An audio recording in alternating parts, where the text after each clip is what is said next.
bird was sitting on it. See, said Hook in an answer to Smee's question. That is a mother. What a lesson. The nest must have fallen into the water, but would the mother desert her eggs? No. There was a break in his voice, and as for a moment he recalled the innocent days when, but he brushed away this weakness with his hook. Smee, much impressed, gazed at the bird as the nest was borne past, but the more suspicious Starkey said, If she is a mother, perhaps she is hanging about here to help Peter. Hook winced. Aye, he said, that is the fear that haunts me.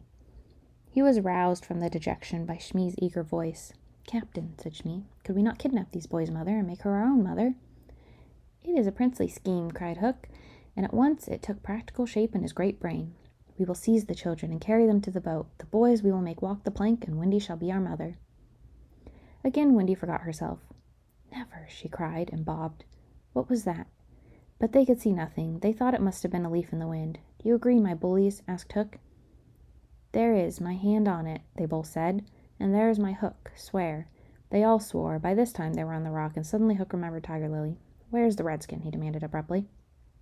He had a play for humor at moments, and they thought this was one of those moments. That is all right, Captain, Smee answered complacently. We let her go. Let her go, cried Hook. 'Twas your orders, the boatswain faltered. You called over the water to us to let her go, said Starkey. Brimstone and gall, thundered Hook. What a cheating is going on here. His face had gone black with rage, but he saw that they believed their words, and he was startled. Lads, he said, shaking a little, I gave no such order. It is passing, Smee said, as they all fidgeted uncomfortably. Hook raised his voice, but there was a quiver in it. Spirits that haunt this dark lagoon tonight, he cried, dost hear me? Of course Peter should have kept quiet, but of course he did not. He immediately answered in Hook's voice, Odds bobs, hammer and togs, I hear you.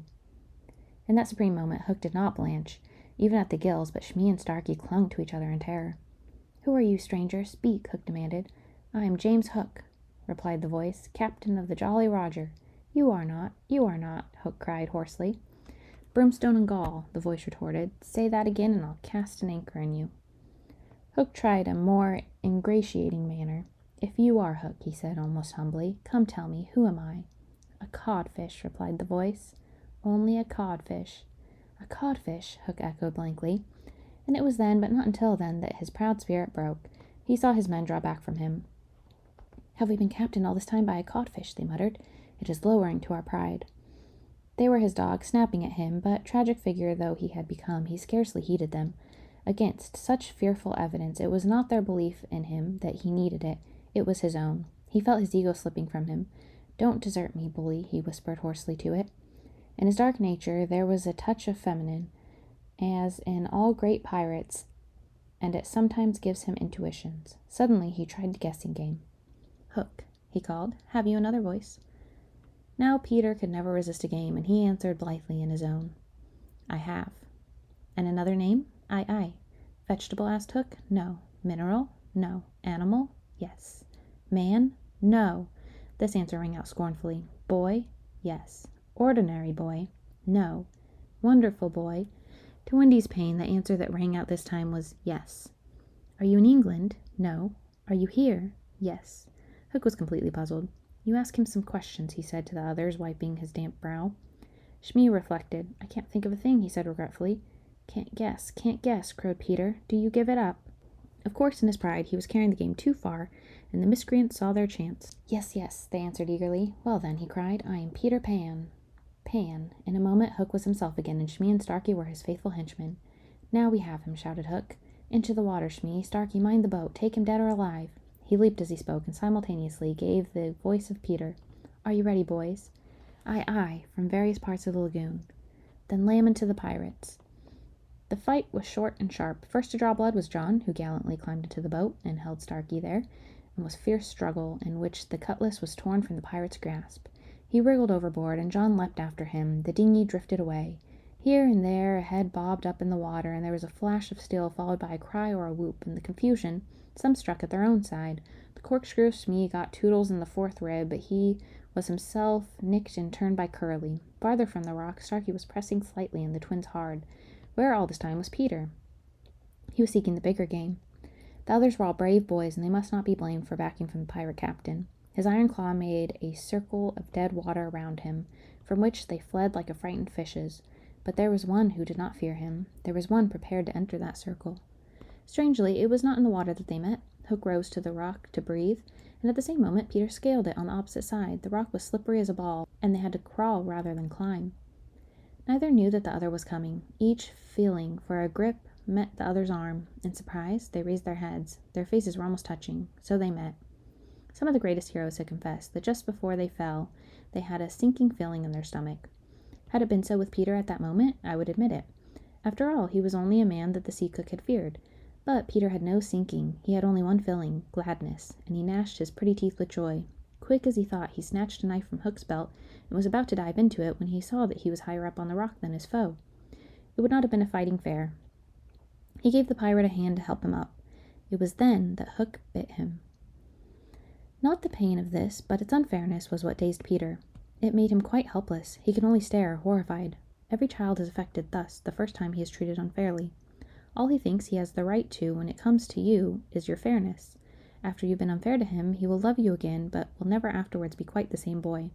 No one ever gets over the first unfairness. No one except Peter. He often met it, but he always forgot it. I suppose that was the real difference between him and the rest. So, when he met it now, it was like the first time, and he could just stare helpless. Twice the iron had clawed him. A few moments afterward, the boy saw Hook in the water, striking wildly for the ship. No elation on the pestilent face now, only white fear, for the crocodile was in the dogged pursuit of him. On ordinary occasions, the boys would have swum alongside, cheering, but now they were uneasy, for they had lost both Peter and Wendy, and were scouring the lagoon for them, calling them by name. They found the dinghy and went home in it, shouting "Peter, Wendy" as they went, but no answer came, save for mocking laughter from the mermaids. They must be swimming back, or flying, the boys concluded. They were not very anxious because they had such faith in Peter. They chuckled boylike because they would be late for bed, and it was all Mother Wendy's fault. When their voices died away, there came a cold silence over the lagoon, and then a feeble cry, "Help! Help!" Two small figures were beating against the rock, and the girl had fainted and lay on the boy's arms. With a last effort, Peter pulled her up on the rock and then lay down beside her. Even as he also fainted, he saw that the water was rising.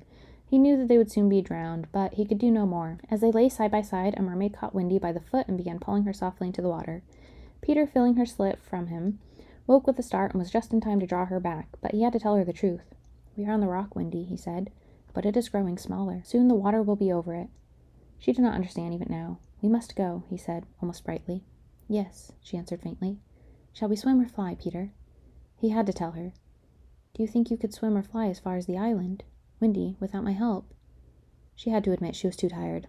He moaned. "What is it?" she asked, anxious about him at once. "I can't help you, Wendy. Hook wounded me. I can neither fly nor swim." "Do you mean we shall both be drowned? Look how the water is rising." They put their hands over their eyes to shut out the sight. They thought they would soon be no more, and as they sat, thus something brushed against Peter as light as a kiss and stayed there as if timidly. "Can I be of any use?" It was the tail of a kite, which Michael had made some days before. It had torn himself out of his hand and floated away. "Michael's kite," Peter said without interest. But the next moment he had seized the tail and was pulling the kite toward them.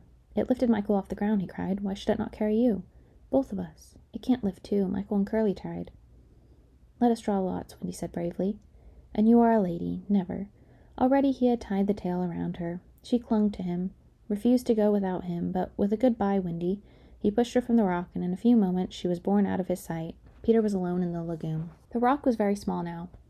Soon it would be submerged. Pale rays of light tiptoed across the waters, and by there was to be heard the sound of the most musical and most melancholy in the world, the mermaids calling to the moon. Peter was not quite like the other boys, but he was afraid at last. A tremor ran through him, like a shudder passing over the sea. But on the sea, one shudder follows another shudder, till there are hundreds of them, and Peter felt just the one.